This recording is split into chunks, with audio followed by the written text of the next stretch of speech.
বুখারীর 6018 নম্বর হাদিসের বর্ণনা قال رسول الله صلى الله عليه وسلم من كان يؤمن بالله واليوم الآخر فليقل خيرا أو ليصمت রাসূল আকরাম সাল্লাল্লাহু আলাইহি ওয়াসাল্লাম ইরশাদ করেন, যে ব্যক্তি আল্লাহকে বিশ্বাস করে, আখিরাত বিশ্বাস করে, সে যেন ভালো কথা বলে, আর ভালো কথা না পারলে সে যেন চুপ থাকে। তাহলে যতক্ষণ কথা বলবে ভালো কথা, না পারলে চুপ থাকবে। এখন চুপ থাকলে কি ফায়দা? তিরমিজি শরীফের 2501 নম্বর হাদিসের বর্ণনা ক্বালা রাসূলুল্লাহ সাল্লাল্লাহু আলাইহি ওয়াসাল্লাম, আল্লাহ নবী বলেন, মান সামাতা নাজা, অনর্থক কথাবার্তা থেকে যেই ব্যক্তি চুপ থাকে ওই ব্যক্তি নাজাত পেয়ে যায়। অনর্থক কথাবার্তা থেকে যদি চুপ থাকেন আপনি মুক্তি পেয়ে যাবেন। তাই আপনি চেষ্টা করবেন আপনার জিহ্বাটা সব সময় যেন আল্লাহর জিকিরে তরুতাজা থাকে। আল্লাহ তৌফিক দান করেন। তিরমিজি শরীফের 3375 নম্বর হাদিসের বর্ণনা 3375 3375 3375। এক ব্যক্তি রাসূল আকরাম সাল্লাল্লাহু আলাইহি ওয়াসাল্লামের কাছে আসলেন। আসার পর বললেন, ইন্না শারাইআল ইসলামি কদ কাসুরাত আলাইয়া ইয়া রাসূলুল্লাহ, হে আল্লাহর রাসূল, ইসলামের বিধিবিধান এত বেশি যে আমি মুখস্থ রাখতে পারি না, আমি মনে রাখতে পারি না, এত বিধিবিধান বেশি। আখবিরনি বিশাইইন আতাশাব্বাসু বিহি, হুজুর আপনি আমাকে সংক্ষেপে এমন কোন আমল শিখায়া দেন যে আমলটা আমি খুব বেশি করতে পারি আর মরলে খুব তাড়াতাড়ি নাজাত পাইতে পারি। فقال رسول الله صلى الله عليه وسلم لا يزال لسانك رطبا من ذكر الله, আল্লাহ নবী বলেন, তোমার জিহ্বাটা যেন সদা সর্বদা আল্লাহর জিকিরে তরুতাজা হয়ে যায়, মরবা আল্লাহর জান্নাতে প্রবেশ করবা। জিহ্বায় সদা সর্বদা আল্লাহর জিকির রাখার চেষ্টা করা, অনর্থক কথা একবারই না বলার চেষ্টা করা। তিরমিজি শরীফের 3376 নম্বর হাদিসের বর্ণনা সুইলা রাসূলুল্লাহ সাল্লাল্লাহু আলাইহি ওয়াসাল্লাম, আইয়ুল ইবাদি আফযালু দারাজাতান ইনদাল্লাহি ইয়াউমাল কিয়ামাহ, আল্লাহ নবীকে প্রশ্ন করা হলো, ইয়া রাসূলুল্লাহ, কিয়ামতের ময়দানে আল্লাহর কাছে সবচেয়ে মর্যাদাবান বান্দাকে আপনার কাছে জানতে চাই। নবীজি জবাব দিলেন, আয-যাকিরুনাল্লাহ কাসীরান ওয়াজ-যাকিরাত, যেই পুরুষ এবং নারীরা বেশি বেশি আল্লাহর জিকির করে কিয়ামতের ময়দানে ওই নারী পুরুষ আল্লাহর কাছাকাছি বান্দা বান্দি হয়ে যায়। কিয়ামতের ময়দানে তারা আল্লাহর কাছে সবচেয়ে মর্যাদাবান বান্দা হয়ে যায়। তাই মুখে অনর্থক কথা না, বিশেষ করে জিহ্বা দিয়ে মিথ্যা কথা না বলা। বলেন কি কথা না বলা? মিথ্যা কথা একবারই না বলা। সামনে নির্বাচন, এই নির্বাচনকে কেন্দ্র করে অনর্থক কোন গল্প গুজব না করা। সহিহ বুখারীর 2465 নম্বর হাদিসের বর্ণনা ক্বালা রাসূলুল্লাহ সাল্লাল্লাহু আলাইহি ওয়াসাল্লাম, আল্লাহ নবী বলেন, ইয়াকুমুল জুলুস আলাত তুরুকাত, বেশি বেশি রাস্তা থেকে আড্ডাবাজি করা থেকে বাঁচবা, রাস্তাঘাটে বেশি বৈঠক করবা না। সাহাবারা বললেন, মালানা বুদ্দুন ইন্নামা হিয়া মাজালিসুনা নাতাহাদ্দাসু ফিহা, হুজুর রাস্তাঘাটের বৈঠকগুলোতে আমরা ধর্মীয় আলোচনা করি, এটাও কি করতে পারবো না?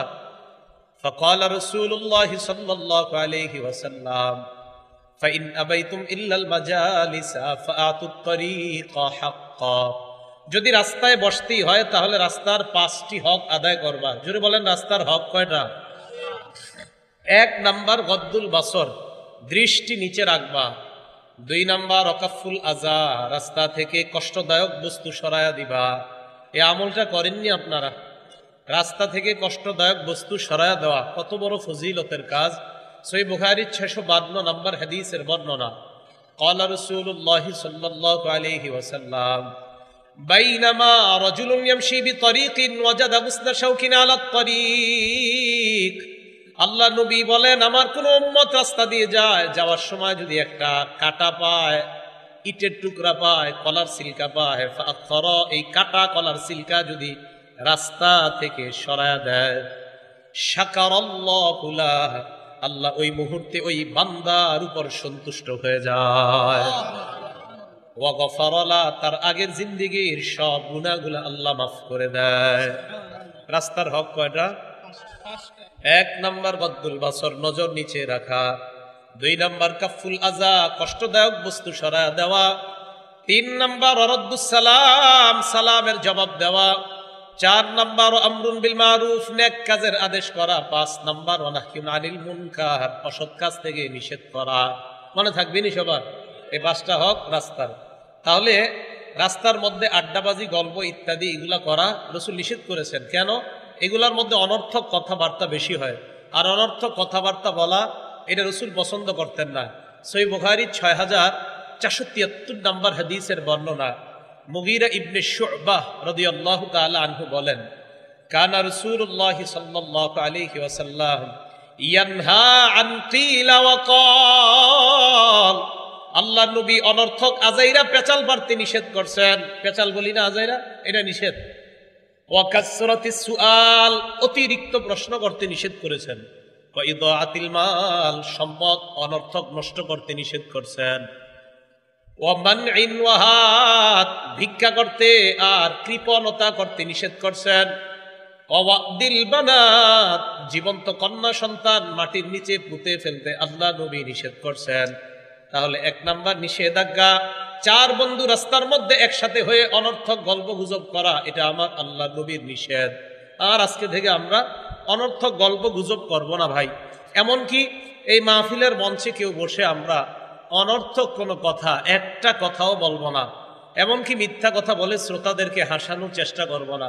শ্রোতাদেরকে মিথ্যা কথা বলে যদি হাসাই, এটার ক্ষতি আছে। কি ক্ষতি? তিরমিজি শরীফের 2315 নম্বর হাদিসের বর্ণনা, 2315 নম্বর হাদিস। ক্বালা রাসূলুল্লাহ সাল্লাল্লাহু আলাইহি ওয়াসাল্লাম, আল্লাহ নবী বলেন, ওয়াইলুল লিল্লাযী ইউহাদ্দিসু বিল হাদিস লিইউদহিকা বিহিল কওম ফায়াকযিব, ওই বক্তা ধ্বংস, যেই বক্তা মানুষকে মিথ্যা কথা বলে হাসায়। আল্লাহ নবী বললেন, ওই বক্তা ধ্বংস, যেই বক্তা মানুষকে মিথ্যা কথা বলে হাসায়। রাসূল আকরাম সাল্লাল্লাহু আলাইহি সাল্লাম বলেন, ওই বক্তা ধ্বংস, যে মানুষকে হাসানোর জন্য মিথ্যা কথা বলে। ওয়াইলুল্লাহ, ওয়াইলুল্লাহ, সে ব্যক্তি ধ্বংস। তাই আলোচক যাদেরকে নির্ধারণ করবেন, অতিরিক্ত সময় বেঁধে দিবেন না। যদি দেন তাহলে ওই ব্যক্তি চিন্তা করবে, আমার তো লম্বা সময় কাটাইতে হবে। আধা ঘন্টা মিথ্যা কথা বলে আপনাদেরকে হাসাবে, 10 মিনিট মিথ্যা কথা বলে কাঁদাবে। মিথ্যা বলে হাসানো, মিথ্যা বলে কাঁদানো, উভয়টা নাজায়েজ, উভয়টা হারাম। আল্লাহ আমাদেরকে বুঝার তৌফিক দান করেন। ওই জায়গায় হাসি দেওয়া জায়েজ যেখানে আল্লাহ রসুল হাসি দিয়েছেন। সহিহ বুখারীর বর্ণনা, এক সাহাবা রসুলের কাছে আসছে। আসার পর বলে, ইয়া রাসূলুল্লাহ, ওয়াকাতু আলা ইমরাআতি ফি রমাদান। যারা নাবালেগ তারা ছাড়া অন্যরা বুঝবেন, আমি একটা বাংলা বলবো, আপনারা বুঝে নেবেন। এক সাহাবা রসুল আকরাম সাল্লাল্লাহু আলাইহি সাল্লামের কাছে আসলেন। আসার পর বললেন, হুজুর, রমজান মাসে আমার দ্বারা এমন কাজ হয়ে গেছে, যেই কাজ রমজানের বাহিরে বৈধ কিন্তু রমজানে অবৈধ। বুঝে আসছে সবার? এমন একটা কর্ম আমার দ্বারা হয়ে গিয়েছে। হুজুর, আমি এখন কি করবো? আমি তো শেষ। ওয়াকাতু আলা ইমরাতি, হুজুর, আমি তো শেষ। নবীজি বললেন, এক কাজ করো, তুমি 60টা ধারাবাহিক রোজা রাখো। হুজুর, পারবো না। নবীজি বললেন, আতইম 60 মিসকিনা, 60 জন মিসকিনকে খাওয়াও। সাহাবা জবাব দিলেন, ইয়া রাসূলুল্লাহ, লা আজিদু, 60 জন মিসকিনকে খাওয়ানোর মতো অর্থ আমার কাছে নাই। আল্লাহ নবী বললেন, কি করা যায় দেখি। ইতিমধ্যে আল্লাহ নবীর কাছে 1 ঝুড়ি খেজুর আসছে। 1 ঝুড়ি খেজুর, ঝুড়ি ভর্তি খেজুর আসছে। খেজুর আসার পর আল্লাহ নবী বললেন, ওই ব্যক্তি কোথায় যে ব্যক্তি একটু আগে আমার কাছে মাসালা জিজ্ঞাসা করছে? ওই ব্যক্তি বলে, ইয়া রাসূলুল্লাহ, আমি উপস্থিত। আল্লাহ নবী বললেন, শোনো, তুমি এই খেজুরগুলা নিয়ে যাও, খেজুরগুলা সদকা করে দাও, আল্লাহ তোমার গুনাহ মাফ করে দিবেন। আসল জায়গা বলিনি। ওই সাহাবা আল্লাহ নবীকে বললেন, ইয়া রাসূলুল্লাহ, আলা আফকার মিন্নি, আমি যাকে খেজুরগুলা সদকা করব আমার চাইতে গরিব মানুষ রেনি। আল্লাহ নবী বললেন, হ্যাঁ। ওই সাহাবা বলে, হুজুর, আমার চাইতে গরিব মানুষ তো আর কেউ নাই। এই কথা শোনার পর আল্লাহ নবী একটা হাসি দিলেন। হাসির কারণে আল্লাহ নবীর চোয়ালের দাঁত গুলা দেখা যায়। এই জায়গায় হাসি দিবেন, সওয়াব হবে। এই জায়গায় হাসি দিলে কি হবে? আল্লাহ হাসছে, নবীও হাসছে। হাসির ব্যাপারে আমার একটা আলোচনা আছে, ঘন্টার উপরে দেখবেন। আল্লাহ 9 জায়গায় হাসি দিছেন, নবীজি 8 জায়গায় আরো বেশি হাসি দিছেন। এই জায়গায় হাসি দেওয়া সুন্নত। যেখানে নবী হাসি দিয়েছে এখানে হাসি দেওয়া সুন্নত। আল্লাহ হাসি দিয়েছেন যেখানে, এইখানে হাসি দেওয়া সুন্নত। তাহলে রসুল আকরাম সাল্লাল্লাহু আলাইহি সাল্লাম হাসলেন, এই জায়গায় যদি আপনি হাসি দিতেন এটা আপনার জন্য সওয়াবের কাজ হইতো। কিন্তু মিথ্যা কথা বলে হাসানো, এটা কি সওয়াব না গুনাহ? রসুল আকরাম সাল্লাল্লাহু আলাইহি সাল্লাম ঘরে আসছে, একটা হাদিস শোনাইতেছি, বিবিরে শোনাইবেন না, এটা এটা আপনার স্ত্রীকে শোনায়া স্বামী স্ত্রী দুজন হাসবেন, সওয়াব হবে। নবীজি ঘরে আসলেন যুদ্ধের ময়দান থেকে। ঘরে আসার পর, আরে সেন্ট দিয়ে না একটু পরে, সেন্টের কারণে আমার ঠান্ডা লেগে গেছে।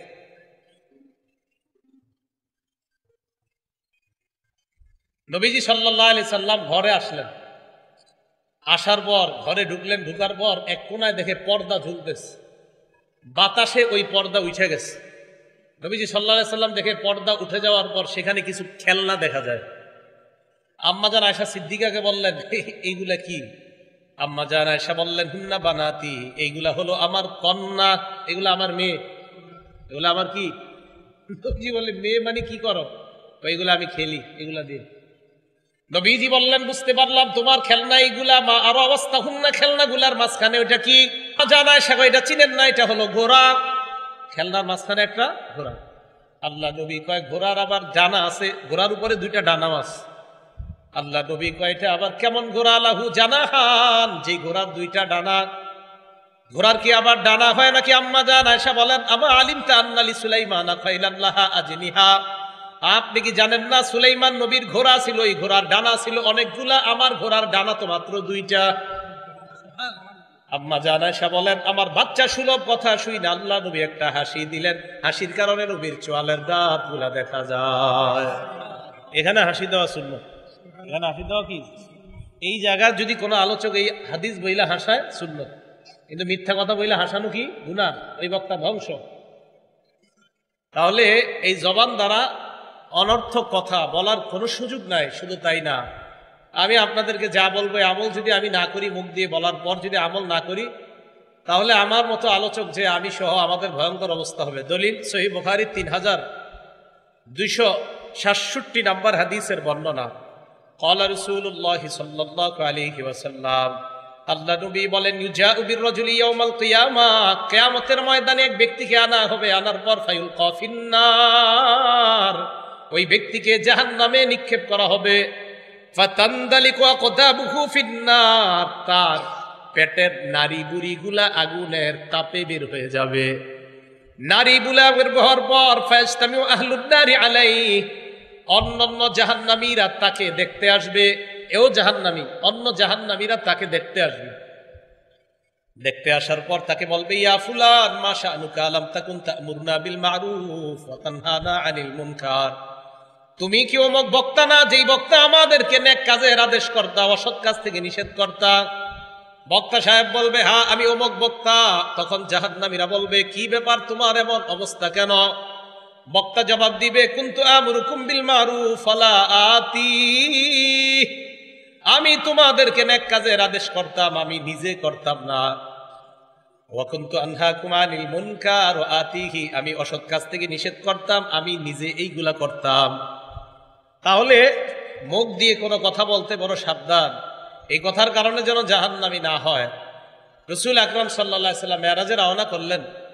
যাওয়ার সময় দেখে আল্লাহ নবী একদল মানুষের পাশ দিয়ে যায়। মুসনাদে আহমদের বর্ণনা, আল্লাহ রাসূল বলেন, মারারতু লাইলাতান উসরিয়া বি আলা আকওয়াম, এমন এক সম্প্রদায়ের পাশ দিয়ে আমি রওনা করলাম, যাদের দিকে তাকায়া দেখলাম তো করাজু শাফাহুহুম বিমাকারিজা মিন-নার, তাদের জিহ্বাগুলা আর ঠোঁটগুলা আগুনের কেচি দ্বারা কাটা হচ্ছে। জিহ্বা আর ঠোঁটগুলা আগুনের কেচি দ্বারা কাটতেছে। আমি প্রশ্ন করলাম, মান হাউলা ইয়া জিবরিল, জিবরাইল এরা কারা? জিবরিল আমিন জবাব দেয়, হাউলা খুতাবা উম্মতি, এরা হলো আপনার উম্মতের বক্তারা। একদম সোজা, আপনার উম্মতের বক্তা, এরা আপনার উম্মতের বক্তা। আল্লাযীনা ইয়াকুলুনা মা লা ইয়াফআলুন, তারা এমন কথা বলতো যে কথার উপর তারা নিজেরা আমল করতো না। ওয়া ইয়াকরাউনা কিতাবাল্লাহ ওয়া লা ইয়ামালুনা বিহি, এরা আল্লাহর কোরআন পড়তো কিন্তু কোরআনের উপর আমল করতো না। রাসূল আকরাম সাল্লাল্লাহু আলাইহি সাল্লাম বলেন, এই জবান উল্টা পাল্টা চালানোর কারণে আমি দেখলাম তাদের জিহ্বাগুলা আগুনের কেচি দ্বারা কাটা হচ্ছে। সাউন্ড কমান আরো, তো রসুল আকরাম সাল্লাল্লাহু আলাইহি সাল্লামের হাদিস দ্বারা বোঝা যায় আমাদের এই জবান উল্টা পাল্টা কাজে ব্যবহার না করা। আল্লাহ তৌফিক দান করেন।